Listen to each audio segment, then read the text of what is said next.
आज मैं भारत के प्रधानमंत्री जी को संबोधित करते हुए अपनी बात कहूँगा। प्रधानमंत्री जी, कोरोना वायरस के चलते हमारे देश के समक्ष जो संकट उत्पन्न हुआ है उससे निपटने के लिए आपने 130 करोड़ लोगों से मदद की अपील की थी। इस देश की जनता आपसे कितना प्यार करती है। देश की जनता ने अपने प्रधानमंत्री की आग्रह को खाली नहीं जाने दिया। संभवतः इतिहास में इतना बड़ा दान नहीं हुआ होगा भारत की जनता द्वारा। न केवल उद्योगपतियों ने, खिलाड़ियों ने, इस देश के कलाकारों ने, बल्कि इस देश के बच्चे बच्चे ने अपनी हैसियत के अनुसार अपना खजाना प्रधानमंत्री के कोष के लिए खोल दिया और पलक झपकते ही महज कुछ दिनों में प्रधानमंत्री जी के फंड में अरबों रुपए इकट्ठा हो गए, ताकि हमारे देश के प्रधानमंत्री इस संकट की इस घड़ी में गरीब, लाचार, भूख और बीमारी से तड़प रहे लोगों और दीन दुखी लोगों की सेवा कर सकें। प्रधानमंत्री जी, आपके इसी आग्रह को अपनी सिर आंखों पर रखते हुए मैंने और मेरे हजारों छात्र छात्राओं ने अपने दिल का दरवाजा आपके लिए खोला। ये ज़्यादातर छात्र छात्राएं ऐसे हैं जो कि गरीब हैं, बेरोजगार हैं और उनके पास कमाई का कोई साधन नहीं है, फिर भी ये आगे आए। मैंने और मेरे छात्रों ने महज पिछले 2 दिनों में, केवल महज 2 दिनों में लगभग 10 लाख रुपए मैंने काउंटिंग की है। आप लोगों ने जो कमेंट किया था मैंने काउंटिंग की है, तो छात्रों ने महज पिछले 2 दिनों में लगभग 10 लाख रुपए प्रधानमंत्री जी के फंड में भेजा, जिस पर हम सभी को गर्व है। और ये अंतिम नहीं है। प्रधानमंत्री जी, जरूरत पड़ी तो इसके बाद भी हम देश की सेवा में आपके साथ खड़े रहेंगे, भले ही हमें दिन में एक टाइम भूखा सोना पड़े।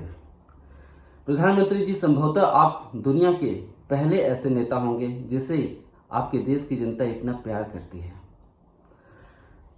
लेकिन प्रधानमंत्री जी, इस अवसर पर अपने हजारों लाखों छात्र छात्राओं की तरफ से मैं भी आपसे कुछ आग्रह करना चाहता हूं। प्रधानमंत्री जी, वर्ष 2014 में आपने अच्छे दिनों का वादा किया, उम्मीद जगाई। भारतीयों ने आपके इस वादे को हाथों हाथ लिया। देश में एक उम्मीद बढ़ी और इस देश की युवा पीढ़ी ने देखते ही देखते अपना नहीं बल्कि इस देश का भी भविष्य आपके हाथों में सौंप दिया। देश के करोड़ों शिक्षित युवा आपकी ओर बहुत उम्मीद भरी नजरों से देख रहे थे। इन्हें लग रहा था कि देश को एक ऐसा प्रधानमंत्री मिला है जो देश की बागडोर संभालते ही हमारे जख्मों पर मरहम लगाएगा। बम्पर सरकारी भर्तियां निकलेंगी, रेलवे, पुलिस, शिक्षण संस्थानों और अन्य प्रशासनिक कामकाज वाले ऑफिसों में या कार्यालयों में नियुक्तियां होंगी। वर्षों से कंपटीशन की तैयारी करने वाले लाखों करोड़ों शिक्षित बेरोजगारों को लगा कि अब उनके भी दिन बदलेंगे। सरकारी नौकरी मिलेगी, सामाजिक मान प्रतिष्ठा में वृद्धि होगी, जीवन स्तर ऊंचा उठेगा, अच्छे दिन आएंगे। प्रधानमंत्री जी, जब आपने 2014 में देश की कमान संभाली थी, तब से लेकर अब तक 6 वर्ष लगभग बीत चुके हैं। लेकिन हमारे देश के गरीब बच्चों जो कि बेरोजगार हैं, उनका इंतजार अभी खत्म नहीं हुआ। सरकारी पदों पर पर्याप्त इधर बीच भर्तियां नहीं निकली। जो भर्तियां निकली भी उनमें परीक्षाएं नहीं हुई। जो परीक्षाएं हुई भी अधिकांश निरस्त कर दी गई और जिन परीक्षाओं के रिजल्ट भी आए उनमें से अधिकांश में नियुक्तियां अभी हुई नहीं हैं, नियुक्तियां लटकी हुई हैं। प्रधानमंत्री जी, हम भारतीय हैं। हम भारतीय इतनी जल्दी हार नहीं मानते। हम भारतीय इतनी जल्दी न निराश होते हैं, न ही उम्मीद का दामन छोड़ते हैं, क्योंकि एक उम्मीद ही तो है हम भारतीयों के पास।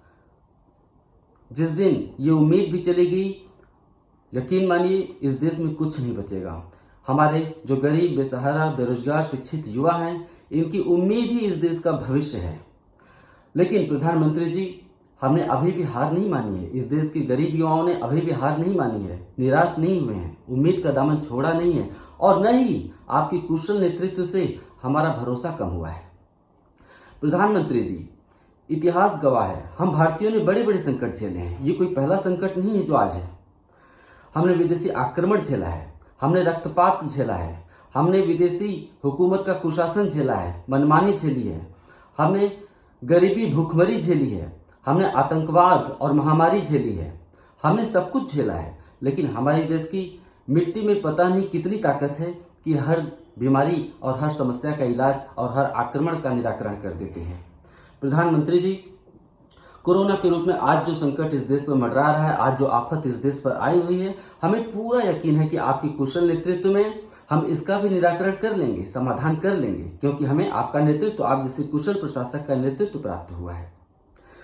प्रधानमंत्री जी, अपने लाखों छात्र छात्राओं की तरफ से मैं आपसे आज एक गुजारिश करना चाहता हूं। सरकारी नौकरियों पर आज जो ताला लगा हुआ है, आप उसे खोल दीजिए। भगवान के लिए उस पर जो भी नियंत्रण लगा हुआ है सरकार की तरफ से, उस नियंत्रण को हटाइए। लाखों रिक्तियां पड़ी हुई हैं जिन पर भर्तियां नहीं हो रही हैं। आप इस देश के प्रधानमंत्री हैं, आप चाहें तो क्या नहीं कर सकते हैं।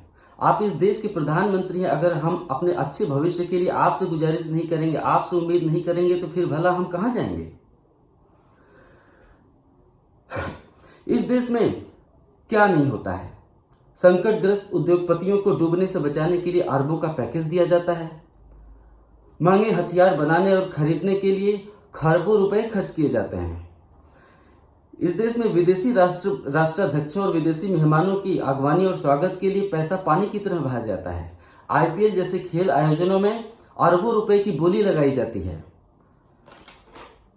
और दूसरी तरफ रूखा सूखा खाकर अपनी हर इच्छा और खुशी का दमन करके हमारे देश का बेरोजगार युवा ये सब एकटक देखता रहता है। क्यों?